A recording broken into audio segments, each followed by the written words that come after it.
100 साल पहले पहाड़ियों के बीच बसे कुसुमगढ़ गांव में चमेली नाम की एक सुंदर लड़की रहती थी। उसकी मधुर आवाज गांव भर में प्रसिद्ध थी। जब वह गाती तो पूरा गांव मंत्रमुग्ध हो जाता। लेकिन उसकी यह खूबसूरती और सुरीली आवाज ही उसकी सबसे बड़ी सजा बन गई। गांव का जमींदार रतन सिंह उस पर मोहित हो गया था। वह हर हाल में चमेली को अपनी बना लेना चाहता था।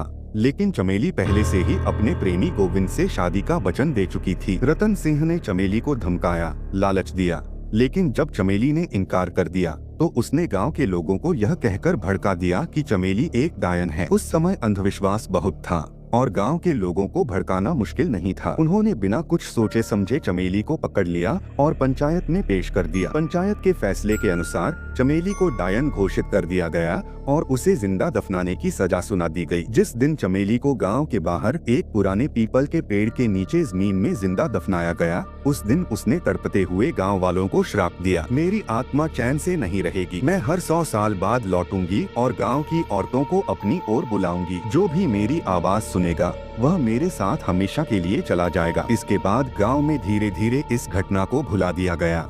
लेकिन कुछ बुजुर्गों ने इस श्राप को हमेशा याद रखा। उन्होंने अपने बच्चों और पोते पोतियों को चेतावनी दी कि अगर कभी हवेली की ओर से किसी औरत की पुकार सुनाई दे तो उसकी तरफ न जाना। लेकिन समय बीतने के साथ लोग इसे एक कहानी समझने लगे। आज 100 साल पूरे हो चुके थे। गांव में अजीब घटनाएं होने लगी। रात के अंधेरे में हवेली से एक औरत की धीमी दर्द भरी आवाज सुनाई देती, आओ मेरे पास आओ। गाँव की कई औरतें इस आवाज को सुनने के बाद अचानक लापता हो गयी थी। कोई नहीं जानता था कि वे कहाँ गईं। यह खबर पूरे गांव में फैल गई और लोग डर के मारे रात होते ही अपने घरों में दुबक जाते। लेकिन गांव की एक साहसी लड़की सुमन इस रहस्य को सुलझाने का निश्चय करती है। एक रात जब पूरा गांव सो रहा था, सुमन अकेले ही उस पुरानी हवेली की ओर चल पड़ी जहां से यह आवाजें आती थीं। जैसे ही उसने हवेली के अंदर कदम रखा, अचानक दरवाजा अपने आप बंद हो गया। हवेली के अंदर घना अंधेरा था। सिर्फ एक दीवार पर जलती हुई लालटेन टिमटिमा रही थी। हवेली के कोनों से ठंडी हवा आ रही थी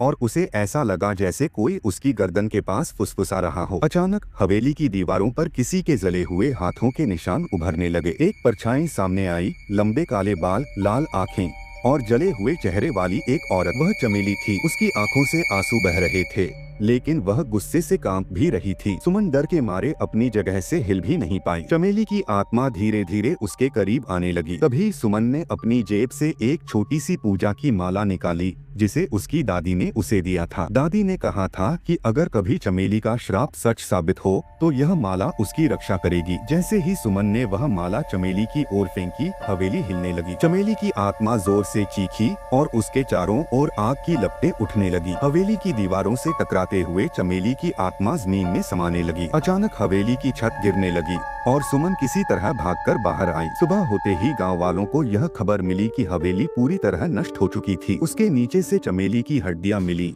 जो 100 साल पहले जिंदा दफनाई गई थीं। गांव के पुजारी ने उन हड्डियों का विधिपूर्वक अंतिम संस्कार किया और तब जाकर चमेली की आत्मा को शांति मिली। इसके बाद गांव में फिर कभी रहस्यमय आवाजें नहीं सुनी गईं।